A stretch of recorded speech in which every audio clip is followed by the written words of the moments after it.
we will discuss about how to make a text bold in the Excel. So for that you can just type your thing what you want to make bold. Like I will type just hello, and I will select this and click on bold. And suppose if there is multiple data and you want to make bold those data, so for that I will just type some numbers.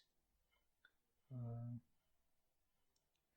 and suppose in rows also, just for understanding, so you can just select your data and all the data and click on bold. And if you want to make a row, then you can just select and click bold. And suppose if there is so many data in a row like this,